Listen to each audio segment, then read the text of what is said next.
దేవునికి స్తోత్రం. ప్రైలడ్ హల్లెలూయా చెప్దాం, రెండు చేతులే చెప్దాం. ప్రైలడ్ హల్లెలూయా. అపోస్తలుడైన పౌలు రోమీయులకు రాసిన పత్రిక 3వ అధ్యాయం 10వ వచనం.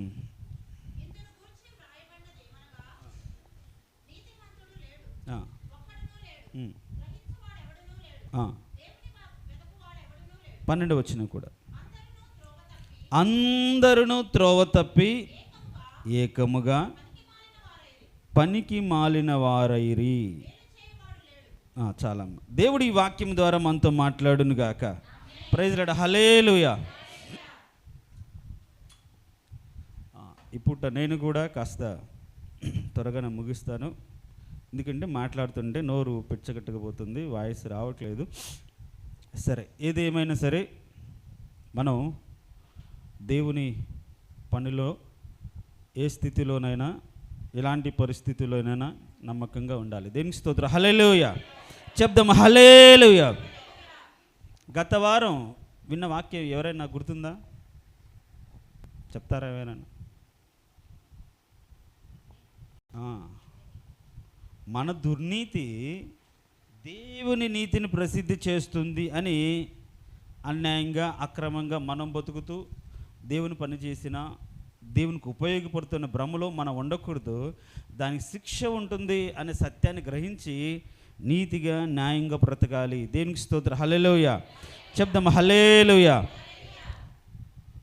పౌలు ఈ రోమా పట్టణంలో రకరకాలైన మనస్తత్వం కలిగిన వారు, సంస్కృతులు సంప్రదాయాలు కలిగిన వారు, ఆచారాలు కలిగిన వాళ్ళు, పద్ధతులు కలిగిన వాళ్ళు, వీటన్నిటిలో యూదులమనే పేరు పెట్టుకొని మేము చాలా మత నిష్ఠులము, చాలా పద్ధతిగా బ్రతుకుతుంటాం, పరిశుద్ధంగా ఉంటాం, దేవుడు ఏర్పరిచిన జనాంగమని వారు అనుకుంటూ తమను తాము ప్రత్యేకించుకొని అతిశయపడుతూ బ్రతుకుతున్న సందర్భంలో పౌలు చాలా విషయాలు చెప్తూ, సున్నతి అనేది హృదయానికి సంబంధించింది, హృదయానికి సున్నతి పొందినవాడే నిజమైనటువంటి యూదుడు, అంతేకాని బాహ్య సంబంధమైన సున్నతే కాదు, అసలు నీతి అనేది సున్నతి పొందకముందే దేవుడు అబ్రహాముకి ఇచ్చాడు, కాబట్టి సున్నతి అనే గుర్తే తప్ప అది పొందిన వాళ్ళు గొప్పవాళ్ళు కాదు అని కొట్టిపడేస్తాడు. దేనికి స్తోత్రం. హల్లెలూయా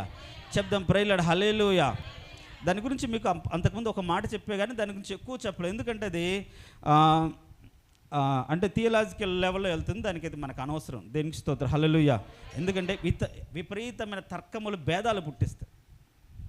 మనకు కావాల్సింది రక్షణ, శాంతి, సమాధానం, అంతేగాని ఇంకా అసలు భూమి ఎట్లా పుట్టింది, అసలు పుట్టడానికి కారణం, ఇవన్నీ పరిశోధించాల్సిన అవసరం లేదు. దేనికి స్తోత్రం. హల్లెలూయా చెప్దాం. Praise Lord. హల్లెలూయా. కాబట్టి అలాంటి తార్కికమైనటువంటి ఆలోచన ఉన్న వాటిని ఈ రోజుల్లో చాలా గొప్పగా మాకు తెలుసు అని చెప్పుకొని రకరకాలుగా చలామవుతున్నట్టుగా మనము వాదాలు పెట్టుకునే స్థితిలోకి రాకుండా దేవుని మాత్రమే, దేవుని కృపను మాత్రమే, దేవుని రక్షణ మాత్రమే, దేవుని యొక్క సంకల్పం ఏమై ఉంది సర్వ మానవాళి పట్ల అది ప్రజలకు చెప్పాలి. దేవునికి స్తోత్రం. హల్లెలూయా చెప్దాం. Praise Lord. హల్లెలూయా. వాక్యము అంటే మనకు తెలిసిన జ్ఞానం కాదు, దేవుని చిత్తం, దేవుని యొక్క ఉద్దేశం, దేవుని యొక్క నడిపింపు సంఘములు ప్రకటించి ఆ నడిపింపులోకి, ఆ చిత్తంలోకి సంఘాన్ని నడిచేటట్లుగా చేయడమే వాక్యం. దేవునికి స్తోత్రం. హల్లెలూయా. నేను గొప్పవాడను అని, లేకుంటే ఇంకొకటి నాకు చాలా బయలుపరిచాడని మర్మాలు, ఇవన్నీ కాదు. ఏదైనా సరే అల్టిమేట్గా దేవుని గణపరిచేదిగా ఉండాలి, దేవుని చిత్తాన్ని ఇరిగి ఆ ప్రజలు మార్చబడేటట్టుగా ఉండాలి. దేవునికి స్తోత్రం. హల్లెలూయా చెప్దాం. Praise Lord. హల్లెలూయా. అందుకని చివరికి పౌలు తేల్చిపడేస్తున్నాడు. యూదులకున్న గొప్పతనం లేదు. ఆ రోజుల్లో గ్రీసు దేశస్తులు చాలా గొప్పవాళ్ళు, వాళ్ళు జ్ఞానాన్ని వెతుకుతుంటారు. అప్పటికే మీకు తెలుసు కదా, యేసుక్రీస్తు రాక పూర్వమే అరిస్టాటిల్, ప్లేటో, లేకుంటే సోక్రటిస్ అని రకరకాల తత్వవేత్తలు ఈ గ్రీకు అంటే ఆ లాంగ్వేజ్, ఆ దేశం నుంచి వచ్చారు. దేనికి స్తోత్రం. హల్లెలూయా. వాళ్ళు మానసిక సిద్ధాంతాలను వాళ్ళు ప్రతిపాదించారు. అవి ఇప్పటికి కూడా ఉన్నాయి, ఇప్పుడు కూడా వాటిని ఫాలో అవుతున్నారు. అంటే గ్రీకులు మేము చాలా జ్ఞానవంతులము, మాకు చాలా ఎక్కువ తెలివి ఉంది, మేము అనే విధంగా ఉంటుంది. అట్లా రకరకాల సంస్కృతులు, సంప్రదాయాలు, పద్ధతులు, అలవాట్లలో వీళ్ళు తమ ప్రత్యేకించుకుని బ్రతుకుతున్న ఆ పరిస్థితుల్లో ఆయన చాలా క్లారిటీగా దేవుని చిత్తాన్ని తెలియజేశాడు. దేవునికి స్తోత్రం హల్లెలూయా. దేవుని ఉద్దేశాన్ని తెలియజేశాడు. దేవునికి స్తోత్రం హల్లెలూయా. అంతే, మనం తెలియజేయాల్సిందంటే దేవుని చిత్తం. సంఘంలో మనం ప్రకటించాల్సిందంటే దేవుని వాక్యం. అంటే ఆయన ఏమై ఉన్నాడు, ఏం చేయమన్నాడు, ఎలా ఉండమంటున్నాడు అనే కాన్సెప్ట్ బేస్ చేసుకొని మనం వాక్యం చెప్పాలి. దేవునికి స్తోత్రం హల్లెలూయా. అందుకని మొత్తాన్ని యూదులను ఆయన తక్కువ చేయకుండా మీకు అసలు వేస్ట్ మీరు అనలే, చాలా జాగ్రత్తగా మాట్లాడు. అర్థమవుతుందా? మనం ఎవరిని తక్కువ చేయడానికి లేదు. సంఘంలో కావచ్చు, కుటుంబంలో కావచ్చు, ఇంకెవరిని కావచ్చు. మీకు తెలుసా, దేవుడే మార్గంలో నడిపిస్తున్న ఇజ్రాయెల్ ప్రజలు, వీళ్ళు వంకరి వాళ్ళు, వీళ్ళు అసలు లోబడిన ప్రజలు అని కోపడ్డాడు. అవునా కదా అమ్మా? కోపడ్డా లేదా? కోపడ్డాడు, జరుగుతున్న చంపేస్తానని ఆవేశపడ్డాడు. కానీ బిలాము ప్రవచనం వచ్చినప్పుడు ఏం ప్రవచనం ఇచ్చాడు తెలుసా? ఇశ్రాయేలులో ఏ మంత్రం లేదు, ఏ శకునం లేదు అంటాడు. వాళ్ళు ఏ వంకరతనం లేదు అంటాడు. ఇందాక తల్లులు ఇద్దరు చెప్పినప్పుడు కొద్దిగా బాధ అనిపించింది. మన బిడ్డల గురించి అంత బహిరంగంగా మళ్ళీ ఇంక మీరు ఇంటికి వెళ్ళిన తర్వాత నా గురించి ఇట్లా చెప్పావా, సరే అంటే ఏం చేస్తారు? కొన్ని దాచుకోవాలి, కొన్ని హృదయంలో ఉంచుకోవాలి. దేవుడే ఏం చేశాడంటే అంటే బయట వాళ్ళకి చెప్పడం, వాళ్ళు ఏం లేదు, వాళ్ళు నా ప్రజలు ఎలాంటి శకునం లేదు, వంకరతనం లేదు అని బయట వాళ్ళకి చెప్పాడు. కానీ మోషితేవుడు లోబడి ప్రజలు నమ్మకపోతే, వినకపోతే జరుగుద్దని చెప్పాడు. ఇంట్లో ఏమో కఠినంగా ఉండాలి, చెప్పాల్సింది చెప్పాలి, తెలుసుకుంటారు వాళ్ళు, ఇంకా అర్థం చేసుకునే పొజిషన్ లేరని మనం కవర్ చేసి పూర్తిగా వదిలేయమని చెప్పట్లే. మనమే బిడ్డలను బయట వాళ్ళు అన్నట్లుగా చెప్తే, రేపు మీరు వెళ్ళండి, ఈరోజు ఇంటికి వెళ్తే ఉంటుంది. ఇప్పుడు ఇరుగుపొరు వాళ్ళు ఊరుకుంటారా? మీ పక్కన వాళ్ళు, మీ అమ్మ నీ గురించి ఎట్లా చెప్పింది అంటారా లేదా? ఖచ్చితంగా చెప్తారు. చూడండి, చెప్పిన తర్వాత కడుపులో పెట్టుకోవాల్సింది పోయి బట్టబయలు చేస్తావా అని అంటారు. వాస్తవమే ఉండొచ్చేమో, కానీ కొన్ని దాచుకోవాలి. దేవునికి స్తోత్రం హల్లెలూయా. మన్నించండి, ప్రైజ్ లార్డ్ హల్లెలూయా.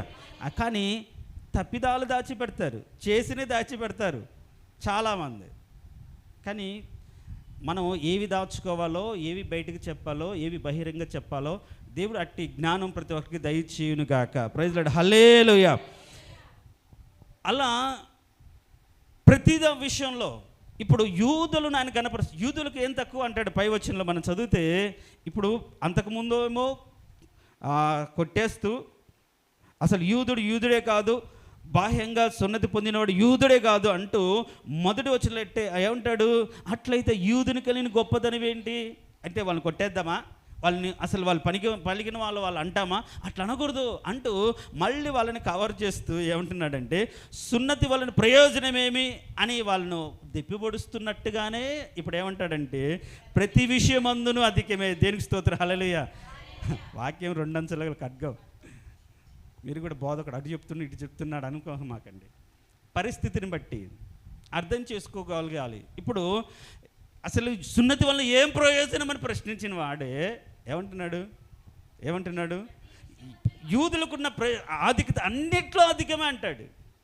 అంతకుముందేమో అసలు ఏం ప్రయోజనం దానివల్ల, దాన్ని పట్టుకుని పెద్ద ఊరేగవుతున్నావు కదా, దాన్ని బట్టి పెద్ద గొప్పగా ఫీల్ అవుతున్నావు కదా, నేను యూదుడును అని అనుకుంటున్నా, అసలు ఏం ప్రయోజనం, అసలు నువ్వు యూదుడివే కాదన్నాడు.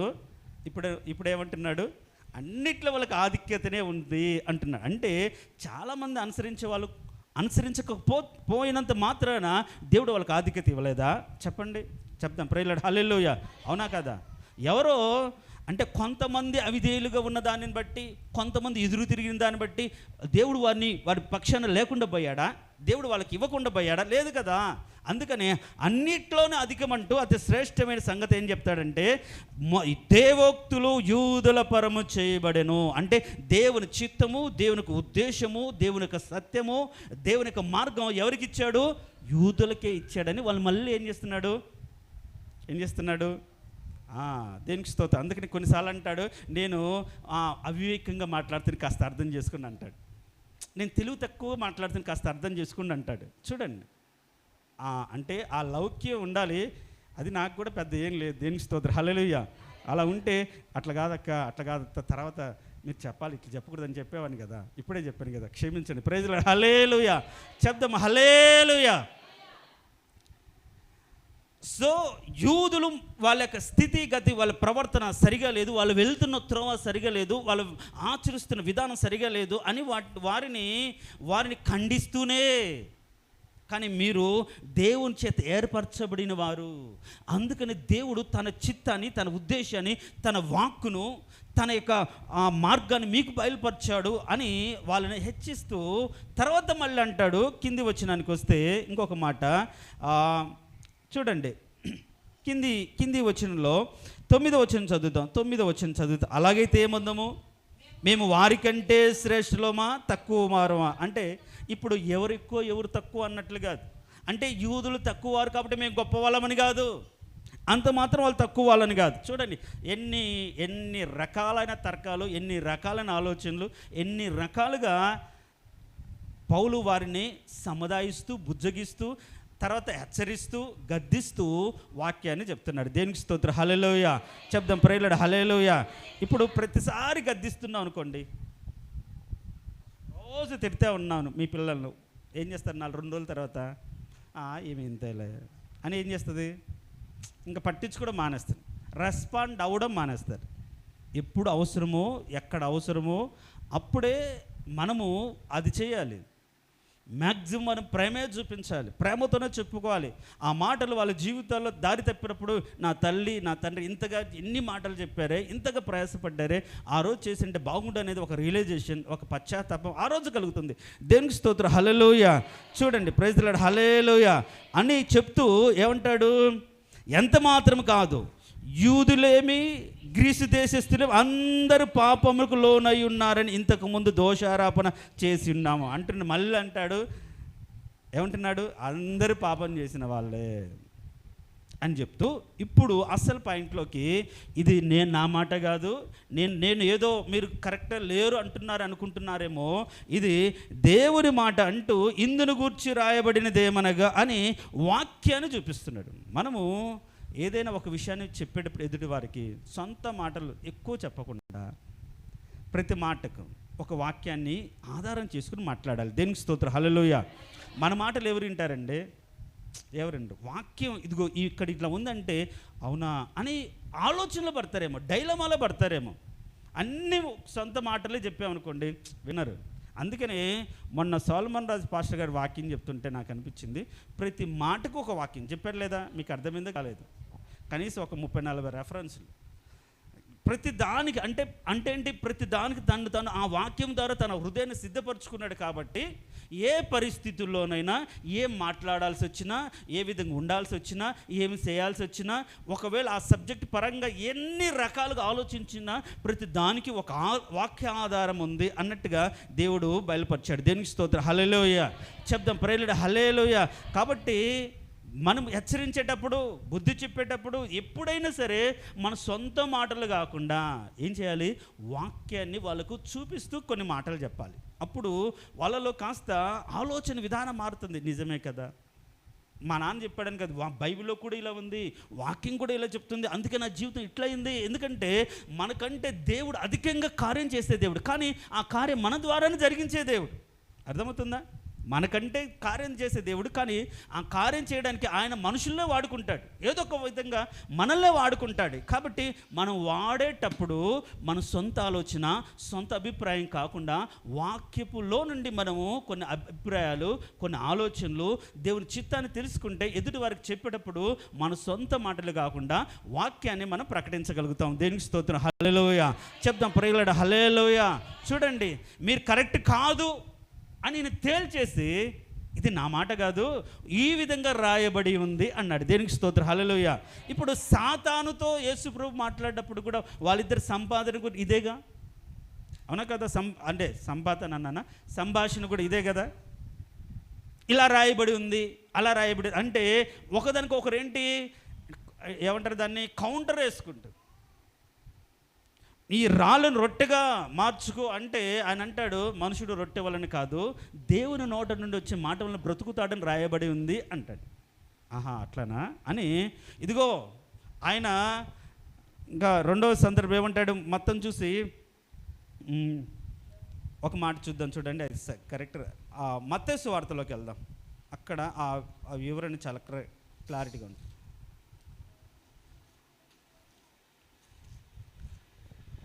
మత్తయి సువార్త ఇప్పుడు సాతాను ఏముంటుందంటే 6వ వచనం చూడండి, 4:6లో ఏముంటుందంటే, నీవు దేవుని కుమారుడు అయితే కిందికి దుముకు. ఏమంటున్నా, ఆయన నిన్ను కూర్చి తన దూతలకు ఆజ్ఞాపించును, నీ పాదం ఎప్పుడైనా రాతకు తగలకుండా వారిని నీ చేతులతో ఎత్తి పట్టుకుందురు అంటుంది. ఇప్పుడు ఇది కూడా వాక్యంలోదే కదా, అవునా కదా? నువ్వు దూకితే ఎత్తి పట్టుకుంటారని బైబిల్లో ఉంది కాబట్టి ఎత్తి పట్టుకుంటారేమో, నువ్వు దూకు అన్నట్టుగా శోధించింది. అప్పుడు ఆయన కూడా ఏమంటాడు కింద, ఆయనే అదే మాట, ప్రభు అయిన నీ దేవుని శోధింపవలదని కూడా మరొక చోట రాయబడి ఉన్నది. చూడండి, ఇప్పుడు ప్రశ్న వాక్యంలో నుంచి వచ్చింది, జవాబు కూడా వాక్యంలోనే వచ్చింది. శోధన జయించాలంటే ఏం చేయాలి? వాక్యం ఉండాలి. ఎదుటి వారికి మనం చెప్పాలంటే వాక్యమే ఉండాలి. మన సొంత మాటలు కాదు, సొంత ఆలోచన కాదు, ఏదైనా సరే వాక్యానుసారంగా వాక్యాన్ని ఉద్దేశించి మనం చెప్పాలి. ఎన్ని మాటలని చెప్పండి. ఇప్పుడు లోకంలో మోటివేటర్ స్పీకర్స్ ఎంతమంది లేరు? ఎన్ని బుక్స్ ఉన్నాయి మోటివేషన్కి సంబంధించి. నేను కూడా ఇదివరకు బాగా చదివేవాడిని అవన్నీ కూడా. ఎందుకంటే అసలు థాట్ ప్రాసెస్ ఎలా ఉంటుంది, మనకేం థియాలజీ అనేది పర్ఫెక్ట్గా అక్కడికి వెళ్ళి 5-6 ఏళ్ళు కూర్చొని చదవలేదుగా. వాళ్ళు బుక్స్ పంపిస్తే కాస్త రెఫర్ చేయడం, లేకుంటే లేదు, అంతే. కాబట్టి అవన్నీ కూడా ఉంటాయి. కానీ వీరిని ఒక కరెక్ట్ అయిన సత్యంలోకి నడిపించు, ఆ పరిస్థితుల్లోంచి తప్పించుకోవడానికి, ఆ పరిస్థితులు ధైర్యపరచబడ్డానికి, లేకుంటే దాన్ని జయించడానికి కావాల్సినటువంటి ఆలోచన విధానం, ఒక థాట్ ప్రాసెస్ అనేది వాళ్ళు కలిగి దాన్ని ఎగ్జిక్యూట్ చేశారేమో, తెలియజేశారేమో. కానీ నిజంగా బ్రతకడానికి, నీతిగా బ్రతకడానికి, యథార్థంగా బ్రతకడానికి, దేవుని చిత్తానుసారంగా బ్రతకడానికి అలాంటి గ్రంథాలు అంటే ఏమీ లేవు. వాక్యం మాత్రమే దానికి ఆధారం. దేనికి స్తోత్రం, హల్లెలూయా చెప్దాం, ప్రేలుడు హల్లెలూయా. పౌలు యూదులను హెచ్చరించాడు, యూదులను వాళ్ళు కరెక్ట్ కాదని గద్దించాడు. అంత అలానే ఉండకుండా మళ్ళీ కొన్నిసార్లు ఏం చేశాడు, వారిని బుజ్జగించాడు. వారి యొక్క ఉద్దేశం, వారి పట్ల దేవునికి ఉద్దేశాన్ని వారికి తెలియజేశాడు. అయ్యా మీరు చాలా మంచివాళ్ళు, ఎందుకంటే దేవుని కృప మీ పట్ల ఉన్నది కాబట్టి దేవుడు మీకు ఏం కలుగజేశాడు, లేఖనాలను, దేవుని యొక్క వాక్కులను మీకు అనుగ్రహించాడు. అది దేవుని గొప్ప ప్రేమ మీ పట్ల అని చెప్తూ, తర్వాత అక్కడున్న వాళ్ళందరిని ఉద్దేశించి టోటల్గా కానీ మనం చూస్తే గ్రీసు దేశస్తులు కావచ్చు, యూదులు అందరూ కూడా పాపం చేసిన వారే అని చెప్తున్నారు. దేనికి స్తోత్రం, హల్లెలూయా. ఏంటి ఆ పాపం అని దాన్ని వాక్యానుసారంగా యెషయా గ్రంథంలోని వాటి మాటలు చూపిస్తూ ఏమంటున్నాడంటే, ఇప్పుడు మన వాక్య భాగంలోకి వెళ్దాం. అందరూ త్రోవ తప్పి ఏకముగా పనికి మాలిన వారైరి.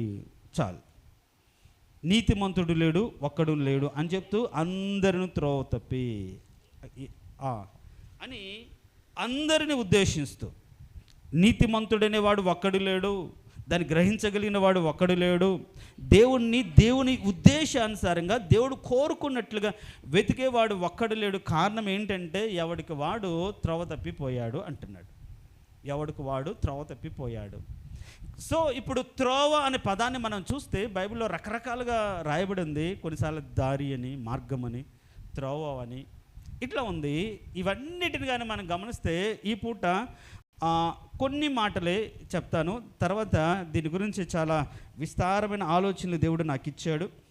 దానిలో భాగంగా దేవుడు మనకు ఏర్పరిచిన త్రోవ ఏంటి, మనం ఏర్పరచుకుంటున్న త్రోవలేంటి, మనం ఆ త్రోవలో ఉన్నామా లేదా, దేవుడు ఎవరికి ఆ త్రోవను బయలుపరిచాడు, ఎవరికి ఆ త్రోవలో వాళ్ళు ఎలా నడుచుకున్నారు అనే ఒక జ్ఞానం, ఒక ఆలోచన మనం కలిగి ఉంటే మనం ఆ త్రోవలో ఉన్నామో లేదో మనము పరిశీలించుకోవచ్చు. దేవునికి స్తోత్రం, హల్లెలూయా చెప్దాం, ప్రైజ్ హల్లెలూయా. బైబిల్లో కానీ మనం గమనిస్తే యేసు ప్రభువే ఒక మాట అంటాడు.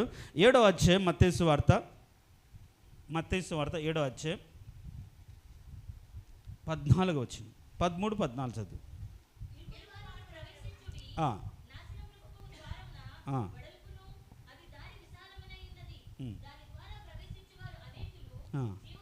చాలు, ఇక్కడ 2 మార్గాలు, ఇరుకు ద్వారము, విశాలమునకు పోవు మార్గము, ద్వారము అనేది ఇక్కడ ఉంది. చూడండి, లోకములు కూడా 2 దారులు ఉన్నాయి. రెండు దారులు ఉన్నాయి. అంటే ఈ రెండు దారులు రెండు రకాలైన జీవిత విధానాలు. ఏంటంటే దారి అంటే జీవించే విధానం. దేవుడు కూడా ఇశ్రాయేలు ప్రజలను తోడుకొని వచ్చిన తర్వాత కనానులు ప్రవేశించే ముందు ఆయన ఏమంటాడు, మీ ముందు జీవమును మరణమును పెట్టి ఉన్నానని చెప్తాడు.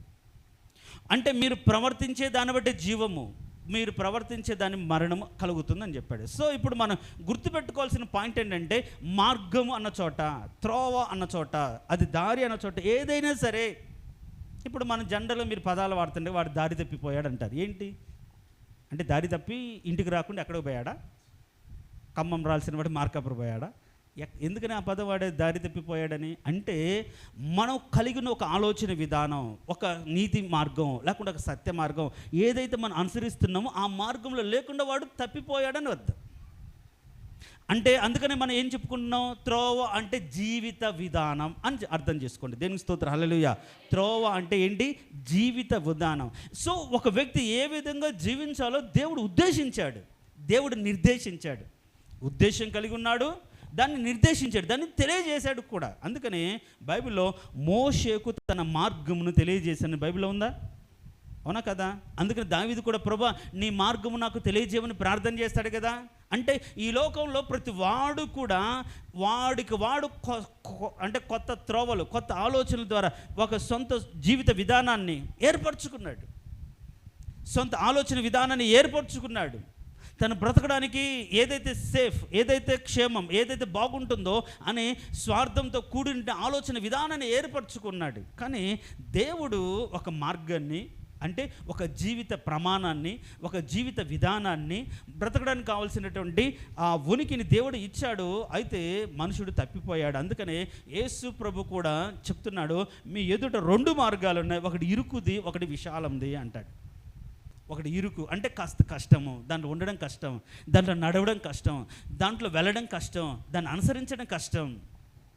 కానీ కొంత ఉంటుంది, అది విశాలం, విచ్చలవిడిగా బ్రతకొచ్చు, ఎలాగైనా ఉండొచ్చు. అలాంటి మార్గం ఇంకొకటి ఉంది అని చెప్తున్నాడు. అంటే మన ఎదుట, గమనించండి ఈ పాయింట్ మీరు అర్థం, మన ఎదుట రెండు జీవిత విధానాలు ఉన్నాయి, వీటిని రెండు త్రోవలు అంటారు. దేనికి స్తోత్రం, హల్లెలూయా. అందుకనే యేసు ప్రభు అంటాడు, నేనే మార్గం, నేనే మార్గం. అంటే నా ద్వారా దేవుని ఎద్దుకు మాత్రం వెళ్తాడు. అంటే మీ ఇష్టానుసారంగా బ్రతుకుతే కాదు, మీకు నచ్చినట్టుగా జీవిస్తే కాదు, నేను ఏదైతే మార్గాన్ని ఉద్దేశించానో, నేను ఏదైతే మార్గాన్ని ఏర్పరిచానో ఆ మార్గము ద్వారా మాత్రమే దేవుని ఎద్దుకు చేరుతారు. ఇప్పుడు సర్వ మానవాళి యొక్క అల్టిమేట్ గోల్ ఏంటంటే దేవుని సన్నిధికి చేరేది. దేవుని సన్నిధికి చేరడానికి లోకంలో రకరకాలైనటువంటి మార్గాలు ఉన్నాయి. సామెత ఏముంటుంది, అన్ని నదులన్నీ సముద్రంలోకి కదా అని అన్నట్లుగా ఏ మతం ఏంటి, ఏదైతే ఏ భక్తి ఏంటి, అందరము అక్కడికి అదే కథ చేసేది దేవునికి కదా అంటారు. కాదు, ఎవరిష్టానుసారంగా వాళ్ళు ఉండకూడదు. పౌలు ఆ రోమా పట్టణ, ఆ గ్రీస్ దేశానికి వెళ్ళినప్పుడు, ఏథెన్స్లోకి వెళ్ళినప్పుడు ఏం చేశారు, అక్కడ ఉన్న ప్రజలు చాలా తెలివిగా ఏం చేశారు అంటే, అన్ని దేవతలను విగ్రహాలను అన్ని పెట్టి వాటికి పూజ చేస్తూ ఇంకొక విగ్రహం పెట్టాడు. ఒకవేళ ఈ దేవతలు కాకుండా ఇంకొక తెలియబడని దేవుడు ఏమైనా ఉంటే ఆయన కోపగించుకుంటాడేమని దానికి ఏం టైటిల్ పెట్టారని, తెలియబడని దేవునికి అని చెప్పాడు. తెలియబడని దేవునికి అని పెట్టి పూజలు చేస్తుంటే ఈయన అక్కడికి వెళ్ళి పరితాపం పట్టలేక, అయ్యా ఇప్పటి వరకు మీరు తెలియబడిన దేవుడు ఎవరో నేను తెలియజేస్తాను అని చెప్పి ఆయన ఈ విశ్వాన్ని సృష్టించాడు, ఆయనకు ఒక రూపం లేదు, ఆయన రూపం ఏర్పరచుకోడు అని మొత్తం ఆయన ఉద్దేశిస్తూ మన కవీశ్వరులు అని కూడా పదాన్ని ఉపయోగిస్తాడు అక్కడ చదివితే. అంటే ఏంటి, ఇంతకుముందు అనేక గ్రంథాల్లో మీరు అల్టిమేట్గా అనేక గ్రంథాలు చూస్తే దేవుడు ఒక్కడేనే ఉంటుంది, కానీ దానికి వాళ్ళు స్వార్థంతో అనుకూలంగా రకరకాల తత్వాలు ఏర్పరిచారు, అది వేరే విషయం. కానీ దీన్ని పాయింట్అవుట్ చేస్తూ చెప్తుంటాడు. అంటే ఈ లోకంలో కూడా దేవుళ్ళు అనబడిన వాళ్ళు చాలామంది ఉంటారు, మార్గాలు అనబడినవి చాలా ఉంటాయి, ఇవి కరెక్ట్ కాదు. వాస్తవమైన మార్గాన్ని కలిగి ఆ విధంగా వెళ్ళడమే ఉత్తమం. దేనికి స్తోత్రం, హల్లెలూయా చెప్దాం, ప్రైలడ్ హల్లెలూయా. కాబట్టి ఆ మార్గాన్ని చూపడానికి ప్రభువైన యేసుక్రీస్తు ఈ లోకానికి వచ్చి తన మార్గాన్ని చూపించాడు, దేవుణ్ణి కనపరిచాడు. ఆయన ఎద్దుకు వెళ్ళడానికి ఒక మార్గం, తన శరీరాన్ని చీల్చి రక్తము ద్వారా మార్గాన్ని ప్రతిష్ఠించాడు. దేవునికి స్తోత్రం, హల్లెలూయా. లోకంలో రెండు త్రోవలు ఉన్నాయి, లోకంలో రెండు మార్గాలు ఉన్నాయి. ఒకటి నాశనానికి, ఇంకొకటి జీవానికి, లేకుంటే సంతోషాన్ని కలిగించేది. అయితే ఇంకా రకరకాల త్రోవలు ఉన్నాయి. కానీ ఈ త్రోవలో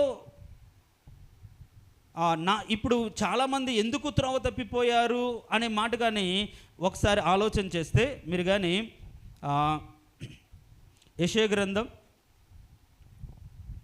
గ్రంథం లేకుంటే ఇంకంత దూరం వద్దు, ఈరోజు కాస్త కొద్దిగా చెప్తా. తిమోతికి రాసే 2వ పత్రిక ఒక మాట చదువు. తిమోతికి రాసే 2వ పత్రిక 4వ అధ్యాయం 10వ వచనం.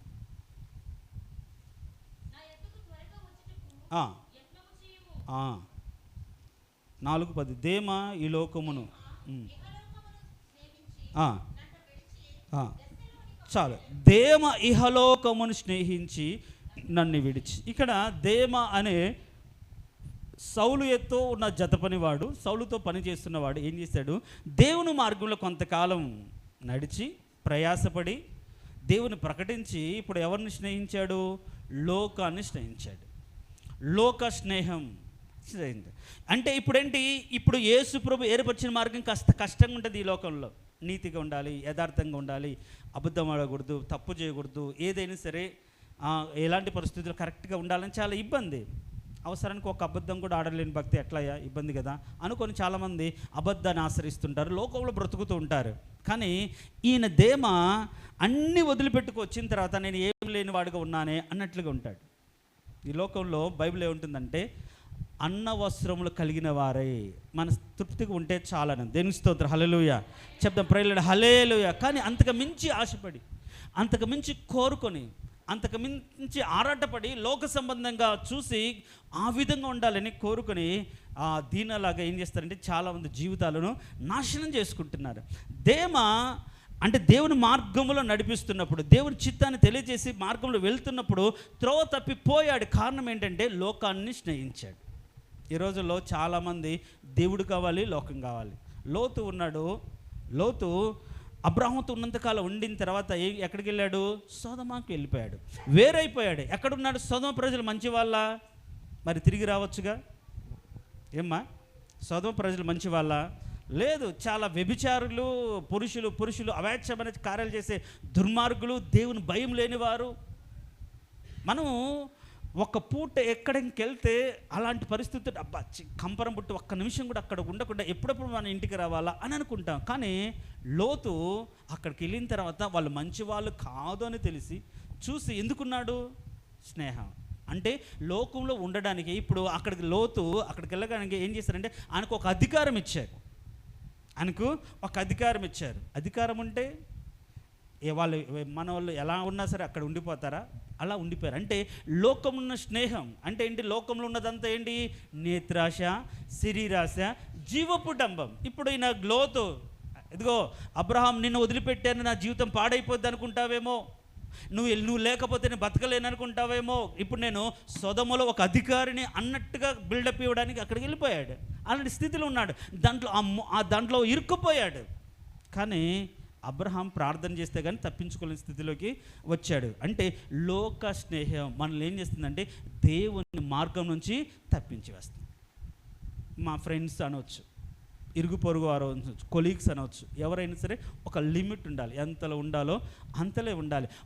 మన ఉద్దేశం, మన యొక్క చిత్తం వాళ్ళకి చాలా క్లారిటీగా తెలిసి ఉండాలి, వీడు ఇలా ఉండడు. ఇప్పుడు మొర్దెకై గురించి సాక్ష్యం ఏంటి, యూదులము కాబట్టి మేము ఆ పని చేయము. చూడండి, ఇప్పుడు వారు హామానుతో కూడా చెప్పింది అదే స్టేట్మెంట్. వాళ్ళు యూదులంట ఆ పని మేము చేయమని చెప్పారు, అంటే మేము సాష్టాంగ పడమని చెప్పారు. చూడండి, ఆ విధంగా ఒక ప్రత్యేకత కలిగిన వారుగా, లోకానుసారంగా కాకుండా మనం ఒక ప్రత్యేకమైన వారుగా ఉండాలి. లోకాన్ని స్నేహిస్తే మార్గము తప్పిపోతాం, విడిచిపోతాం. అందుకనే కయ్యూను కూడా మార్గం తప్పిపోయినట్టుగా మనం చూస్తాం. ఒకటి లోకాసక్తి, లోకంలో ధన ఘనతలు, లోకంలో పరువు ప్రతిష్టలు, లోకంలో గొప్పగా ఉండాలనే ఆలోచనలు మనం ఈ సత్యమైన ఈ ఇరుకైన మార్గం నుంచి తప్పించి వస్తాయి. తర్వాత సంసోను విషయంలో చూస్తే, లేకుంటే యెషయా గ్రంథం 14వ అధ్యాయంలో చూడండి. యెషయా గ్రంథం 14వ అధ్యాయం 14, 12, 15లో లూసిఫర్ గురించి చూస్తే గర్వం, పడిపోవడానికి ముందు మన గర్వం. ఇప్పుడు ఇక్కడ ఇప్పుడు మన త్రోవ తప్పిపోవడానికి గల ప్రధానమైన కారణం ఏంటంటే నాకు తెలుసు అనే గర్వం ఎక్కువగా ఉంటుంది. సో అలా త్రోవ తప్పిపోతే గమనించండి ఏం జరుగుతుంది అంటే దేవుని సన్నిధిని కోల్పోతాం. ఫస్ట్ ఇప్పుడు మీరు తోటలో ఉన్నారు, దేవుడు మా ఆజ్ఞాన త్రోవలో వాళ్ళు ఉండకుండా, అందుకని భక్తుడు ఏమని ప్రార్థన చేస్తాడు, పాట పాడతాడు, యేసయ్యా నీ కృప తలంచగానే ఏం కనిపించింది, ఆజ్ఞల మార్గం కనిపించిందని, ఆజ్ఞల మార్గం కనిపించింది అంటాడు. సో మనం క్షేమంగా ఉండాలంటే ఆజ్ఞల మార్గంగా మనకు జాగ్రత్తగా వెళ్తే క్షేమం ఉంటుంది. కానీ మనం ఆజ్ఞ అతిక్రమించిన దాన్ని బట్టి పాపం బ్రతుకులోకి వచ్చి జీవితంలోకి వచ్చి, ఇప్పుడు పాపం ఆదాము జీవితంలోకి వచ్చిన తర్వాత పాపం కలిగిన ఆదాము తోటలో ఉన్నాడా, లేదు, గింటి వేయబడ్డాడు. ఏం కోల్పోయాడు, దేవుని సన్నిధిని కోల్పోయాడు, దేవుని సహవాసాన్ని కోల్పోయాడు, అక్కడి నుంచి వెలివేయబడ్డాడు. అంటే మనము కూడా త్రోవ తప్పితే దేవుని సన్నిధిని కోల్పోతాము. ఏం కోల్పోతాం, దేవుని సన్నిధి కోల్పోతాం. ఆత్మీయ చీకటి మన జీవితాలకు ఏర్పడుతుంది. కాబట్టి మనం అలా ఉండకుండా ఏం చేయాలంటే, మన పాదములకు దీపం ఏంటి, దేవుని యొక్క వాక్యం. మన పాదములకు దీపం, మా పాదములకు దీపం దేవుని వాక్యం మనకు త్రోవకు వెలుగు ఉంటుంది. కాబట్టి ఆ త్రోవలో వాక్యమైన దీపాన్ని వెలిగించి ఆ వెలుగులో మన జీవితాన్ని మనం నడుచుకోవాలి. దేవునికి స్తోత్రం, హల్లెలూయా. కాబట్టి సర్వమానవాళి త్రోవ తప్పిపోతే ప్రభువైన యేసుక్రీస్తు వచ్చి ఏమంటున్నాడంటే, నేనే మార్గము అని ఒక మార్గము చూపించాడు. ఆ మార్గం కాస్త ఇరుకైనది. చాలామంది ఆ ఇరుకైన మార్గంలో ఉండకుండా ఏమవుతున్నారు, విశాలమైన మార్గాన్ని కోరుకొని ధేమాలాగా తప్పిపోతున్నారు. ఆ విధంగానే తర్వాత ఆ మార్గంలో ఉండకుండా లూసిఫర్ గర్వించి పడిపోతున్నారు. మరి నిజంగా మనం ఆ మార్గంలో ఉన్నామా, ఆ సత్యంలో ఉన్నామా, ఆ నీతిని అనుసరిస్తున్నామా అనేది మనం పరిశీలించుకుందాం. వచ్చే వారం కాస్త ఎలాబరేటెడ్గా దేవుని మార్గం ఎవరికి బయలుపరిచాడు, ఆ త్రోవలో మనం ఉండాలి అంటే ఏ విధంగా బ్రతకాలి, ఎలాంటి లక్షణాలు కలిగి ఉండాలని ఒక డీటెయిల్గా ఒక 2-3 వారాల్లో ఆ త్రోవలో మన జీవితాన్ని ఎలా కట్టుకోవాలనే విషయాన్ని మనం ధ్యానం చేద్దాం. తలలోంచిన మనం ఆయన మన త్రోవ తప్పిపోతే దేవుని సన్నిధికి చేర్చగల మార్గంగా ప్రభువైన యేసుక్రీస్తు లోకానికి వచ్చి నీకోసం నా కోసం సిలువలో మరణించి రక్తము చిందించి పాపం నుంచి విడిపించి రక్తం ద్వారా ఒక మార్గాన్ని ప్రతిష్ఠించి ఆ మార్గం ద్వారా దేవునితో వెళ్ళగలిగిన కృపను మనకు అనుగ్రహించాడు. త్రోవ తప్పి నాశనానికి వెళ్ళవలసిన మనం, త్రోవ తప్పి నరకానికి వెళ్ళవలసిన మనల్ని దేవుడు యేసు ప్రభు ద్వారా ఆయన మార్గంలో నిలిపోయిన దాన్ని బట్టి మనస్ఫూర్తిగా అర్థం చేసుకుని, అయ్యా ఆ త్రోవ ఏంటో నాకు తెలియచేయి ప్రభా, ఆ త్రోవలో నేను ఉన్నానా లేదా అని నాకు తెలియచేయను ప్రభా. ఆయన మార్గంలో వెలుచుండగా ఒక గుడ్డివాడు త్రోవలో ఉన్నట్టుగా గుడ్డివాడిని కలిగి ఆ మార్గంలో ఉండకుండా, అయ్యా కన్నులు తెరిచిన వాడిగా, ఇదిగో ప్రభా నిన్ను నీ మార్గంలో ఉన్న ఆజ్ఞలను గమనించిన వాడిగా, నీ త్రోవలో ఉన్న ఆజ్ఞ అనుసరిస్తూ ఆ మార్గంలో వెళ్ళగలిగిన జ్ఞానం నాకు దయచేయనని ప్రార్థన చేసుకుందాం. మహోన్నతుడ సర్వాధికారి జీవం కలిగిన దేవా, నీ పరిశుద్ధమైన దివ్యమైన నామమును బట్టి నీకు వేలాది వందనాలు, స్తుతులు, స్తోత్రాలు చెల్లిస్తుంది. అవునయ్యా, అందరూ ఏకముగా పనికి మాలిన వాయారు. కారణం ఏంటంటే త్రోవ తప్పిపోయారు. అవును ప్రభా, త్రోవ తప్పడానికి రకరకాలైన కారణాలు, అవిధేయత ఒక కారణం, గర్వం ఒక కారణం, లోక స్నేహం ఒక కారణం, లేకుంటే మత్సరం, ఇట్లా రకరకాలైన కారణాలు చాలా ఉన్నాయి. వీటిని బట్టి చాలామంది త్రోవ తప్పిపోతున్నారు. స్వనీతిని బట్టి, ప్రభా స్వార్థాన్ని బట్టి త్రోవ తప్పిపోతున్నారు. మేము అలా ఉండకుండా నీ త్రోవ ఏంటో మేము తెలుసుకున్నాం. ఆ త్రోవలో ఉన్న ఆజ్ఞలను అనుసరిస్తూ నీ సన్నిధిలో చేరగలిగిన జ్ఞానము, కృపను మాకు దయచేయమని నీ బిడ్డలు అడుగునట్లుగా ప్రేరేపించండి తండ్రి. నీకు స్తోత్రాలు. ఆ మార్గం మా క్షేమం. ఆ మార్గంలోనే మీరుంటారు, మీ దూత ఉంటారు. ఆ మార్గంలో వెలుగు ఉంటుంది, అగ్ని ఉంటుంది, ప్రభా ఇదిగో మేఘ స్తంభం ఉంటుంది. ఆ మార్గంలో మన్నా ఉంటుంది. ఆ మార్గంలో ప్రభా బండ ఉంటుంది, జీవగల ఊటలు ఉంటాయి. అలా ఆ మార్గాన్ని మేము గమనిస్తూ వెళ్ళగలిగిన ఉన్నతమైన కృపను మాకు అనుగ్రహించి ఆ మార్గంలో నిలిచేవారిగా ప్రతి ఒక్కరిని మీరు బలపరచమని కోరుకుంటూ, విశాలమైన ఇచ్చలవిడి జీవితం కాకుండా పద్ధతి, క్రమశిక్షణ, నీతి, న్యాయం, యథార్థత అనే వాక్యానుసారమైన బ్రతుకును కలిగి ఉన్నవారుగా ప్రతి ఒక్క బిడ్డని మార్చి మహిమ తెచ్చుకోమని యేసయ్య అతి శ్రేష్టమైన దివ్యమైన నామం అడిగి వేడుకొంచున్నాము తండ్రి, ఆమెన్. ఆ విధంగా తలలో వంచండి.